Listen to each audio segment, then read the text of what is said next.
Every evening, you light this. You breathe it in like a blessing. You watch the smoke crawl up toward the ceiling, and you feel something in your chest loosen. Peace, ritual, comfort. But right now, just a few feet away from you, something with lungs 100 times more sensitive than yours is breathing it in too, and he doesn't have a choice. He can't get up and leave the room. He can't hold his breath until he's trapped in a cage, in the one home he trusts completely, inhaling the very thing you believe is healing you. Look closely at him. That tiny opening just above his beak, it's called the seer. It looks so small, so insignificant, doesn't it? But that little opening is the doorway to a respiratory system. Unlike anything you've ever imagined, it's not just a nose. It's the entrance to a machine so efficient, so delicate, that scientists have spent decades trying to understand it fully. Here's what almost no bird owner knows. Your cockatiel doesn't breathe the way you do. When you inhale, air goes into your lungs, and then it comes back out the same way. In, then out. A simple back and forth. But birds don't work like that. Air flows through their bodies in one continuous direction, moving through 9 separate air sacs that wrap around their organs, like an invisible bellows system, which means every single breath he takes gets processed not once, but twice.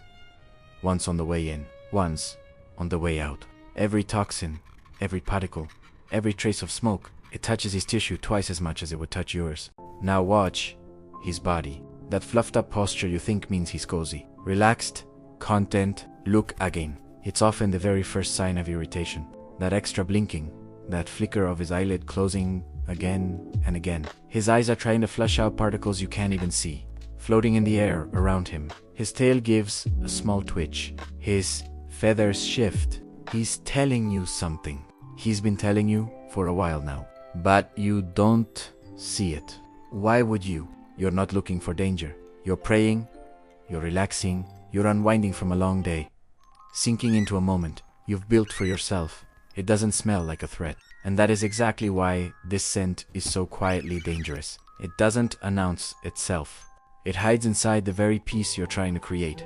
Think about the size of your living room. In an open field, tisame, sen would dissipate into the air within seconds, carried off by wind, diluted by space. But inside these 4 walls, it doesn't disappear. It lingers. It settles. It settles. It drifts slowly across the room, and it finds its way directly into the only breathing space your bird has. A small cage, a few square feet, no way out, no fresh air to escape to. Look at his eyes now. Watery. Not from emotion, from irritation, from his body trying desperately to protect itself. Birds can't cough the way we do. They can't clear their throat. They can't blow their nose. They can't verbally tell you something is wrong. They just endure it, silently, instinctively, hoping the discomfort will pass before it becomes something worse. There's a reason coal miners once carried canaries deep underground with them. It wasn't superstition. It was science. Birds detect airborne toxins faster and more severely than any human ever could, because their lungs absorb oxygen with almost total efficiency. It's also a curse. Nearly 100% compared to our modest 20. That efficiency is an extraordinary gift, because it means whatever poison, whatever irritant is in the air, gets absorbed into his body just as efficiently as the oxygen he needs to survive. So when you see his beak slightly open, his wings pulled slightly away from his body, his tail pumping rhythmically with every breath, please understand what you're looking at. This is not a calm bird. This is not a relaxed bird settling in for the evening. This is a bird in respiratory distress, doing everything his small body knows how to do, to survive a threat he cannot escape. And by the time most owners finally notice it, the damage has often already begun. And then, in one quiet moment, you finally see him. Really see him. Not the pet sitting quietly in the corner of your room. Not the background of your evening ritual. But a living, breathing creature whose entire world depends entirely on the choices you make about the air around him. You turn. Your hands are shaking. You reach out and put it out. The room falls silent, except for his breathing, softening, slowing, easing back to normal. And in that moment, something shifts inside you.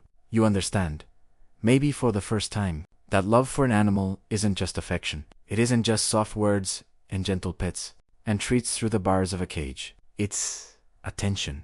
It's noticing the things that are easy to miss. It's choosing his comfort over your habit, without even having to think twice. And the beautiful truth is, you don't have to give up everything you love. You don't have to abandon your rituals, your quiet moments, the things that bring you peace.